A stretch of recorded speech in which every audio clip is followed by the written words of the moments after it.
This morning, I got up early at 3 a.m. for a hearing in one of my lawsuits in Florida and had some time and turned on Fox News.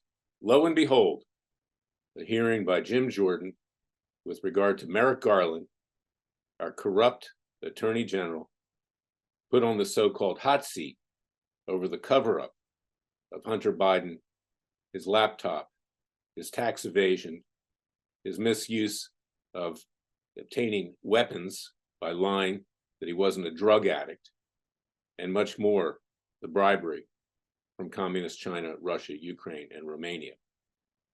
It's a dog and pony show. That's what it is. That's all it is. But there was an interesting thing that was brought up by Gerald Nadler. He's the ranking member, an individual who previously looked like 100 pounds of you-know-what in a 50-pound bag. He's lost some weight in the last few years, frankly. And he says, we shouldn't be investigating this. This is not important. And he ticks off a number of things. And one of the things that he ticks off is the rise in anti-Semitism. Yes, there is the rise in anti-Semitism. As everyone knows, I'm a Christian and I'm a Jew. I was born Jewish. I'm a Christian. I came to Christ. But I'm deeply concerned for the Jewish people. Obviously, there has been a rise in anti-Semitism. And people like Nadler, people like Jamie Raskin, people like Adam Schiff, people like Senator Blumenthal, Senator Schumer, who is the majority leader in the Senate, Dianne Feinstein, Secretary of Homeland Security, Alexander Mayorkas, and Anthony Blinken, and others, and a host of others of these leftists that are the disciples of Marx, who are in the Jewish left, are largely responsible for the rise in anti-Semitism. People see this, and they mistakenly equate the Jewish people with these leftists who were born Jewish, but they're not really Jewish. Most of them are atheists to begin with, and most of them are borderline socialists and communists in the tradition of Marx, Karl Marx, who was also born Jewish, but actually was a vehement anti-Semite. The biggest enemy of the Jewish people is the Jewish left.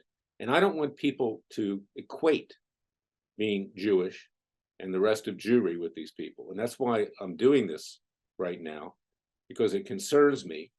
I have family members who are Jewish, and I have friends who are Jewish, and many others.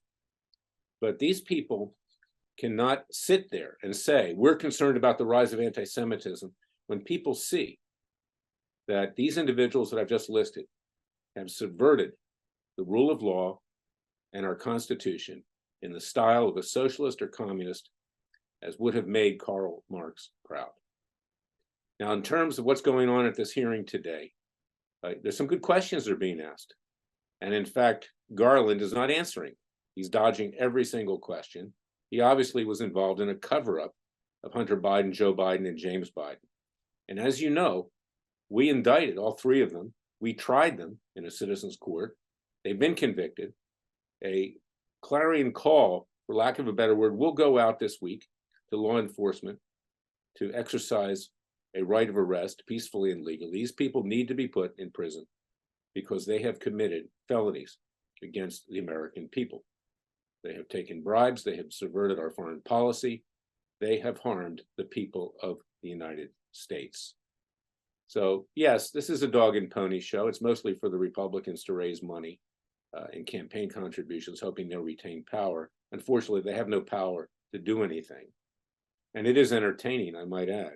But entertainment is not enough. And that's why I wrote my book. It takes a revolution, forget the scandal industry, and then the sequel, it takes a counter-revolution, Wake Up America. It's time to stop being entertained. It's time for the American people to rise up. You can do that through your Freedom Watch.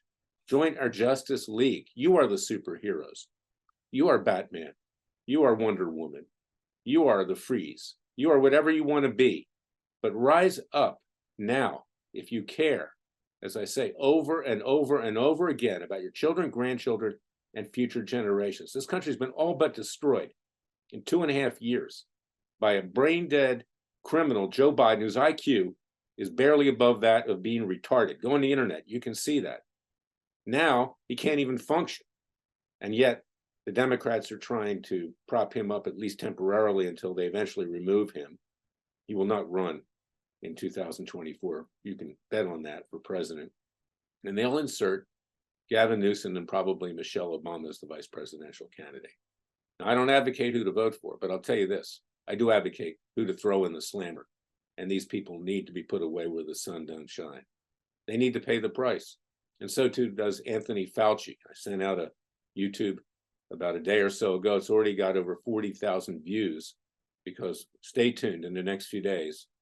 We are confident that we will get a conviction of Anthony Fauci for negligent homicide, his actions having caused the death of over 10 million people worldwide, more than in the Holocaust. He sent the seeds of SARS, the COVID-19 virus, to a Chinese military lab to do gain-of-function research, obviously to create a bioweapon by the Chinese. It got out. It was foreseeable, reasonably foreseeable, as lawyers say, when Fauci did that with a $3 million grant from the Obama-Biden administration, that something like that would happen. He has killed more people than anyone in the history of this world, short of Adolf Hitler. This is my message for today. We, the American people, must not be complacent. We must rise up. You see the price of gasoline. You see the price of food. You see the rampant crime. You see the demoralization in our military. And worst of all, you see how our kids behind our backs are being taught to be homosexuals, to be lesbians, gays, and of course, transgenders, transsexuals, you name it. People have the right to be what they want to be. But on the other hand, you don't have the right to pervert the minds of children behind the backs of parents. And that's my message for today. Take it seriously. Don't look away and think everything's going to get better, because it's not. It's going to get much worse. We are in a position far worse than we were on July 4th, 1776. The people that claim to run this country are much more corrupt and dishonest than King George III. Join Freedom Watch. We need tax-deductible contributions to get bigger, more lawyers, more paralegals, more office space. We need to do more things. We are your Justice Department. The so-called government's Justice Department has become a Hitler-esque Gestapo. I hope that you take this seriously. I'll be back tomorrow. Remember, the Father and Son will only help us if we help ourselves. Thank you for listening to me.